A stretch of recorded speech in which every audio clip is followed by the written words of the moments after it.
Hello అండి. అందరికీ welcome back to our channel. ఎలా ఉన్నారు అందరూ? ఈరోజు నేనైతే పిల్లలకి లంచ్‌లోకి ఎగ్ రైస్ చేద్దాం అనుకుంటున్నాను. చాలా రోజులయింది కదా! మన వీడియోస్ పోస్ట్ చేసి అని చెప్పి ఈ వీడియో స్టార్ట్ చేశాను. నేనైతే ఎక్కువ ఏం హడావిడి లేకుండా చాలా సింపుల్‌గా చేసుకుంటాను. ఎందుకంటే పిల్లలు ఏవైనా సాసెస్ కానీ ఏదైనా యాడ్ చేస్తే అస్సలు తినరు. సో దట్ చాలా సింపుల్‌గా చేస్తాను.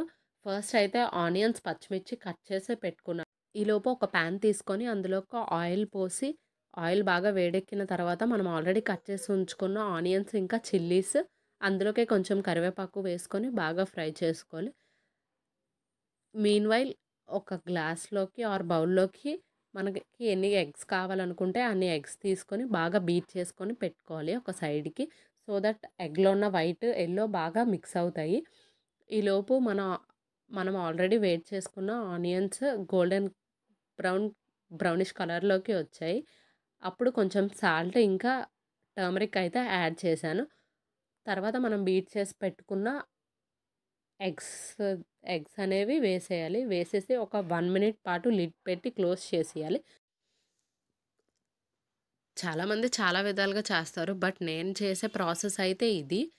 లిడ్ పెట్టి క్లోజ్ చేసేసిన తర్వాత ఒక 1 మినిట్ పాటు అలా ఉంచేసి తీసుకొని బాగా మిక్స్ చేసుకోవాలి. బాగా మిక్స్ చేసుకున్న తర్వాత అందులోకే కొంచెం కారం, ధనియాల పొడి, ఇంకా గరం మసాలా యాడ్ చేసుకోవాలి. మన సాల్ట్‌ని చూసుకొని ఒకవేళ సరిపోకపోతే సాల్ట్ కూడా యాడ్ చేసుకోండి. అవన్నీ బాగా మిక్స్ అయిన తర్వాత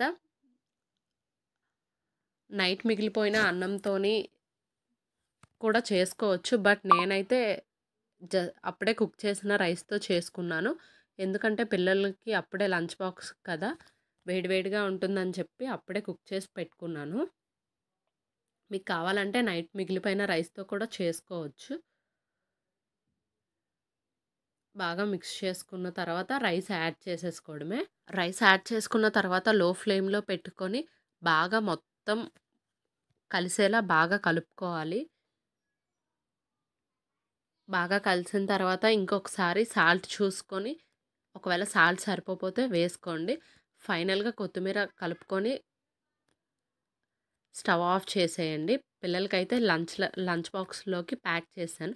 thank you for watching. Please like, share our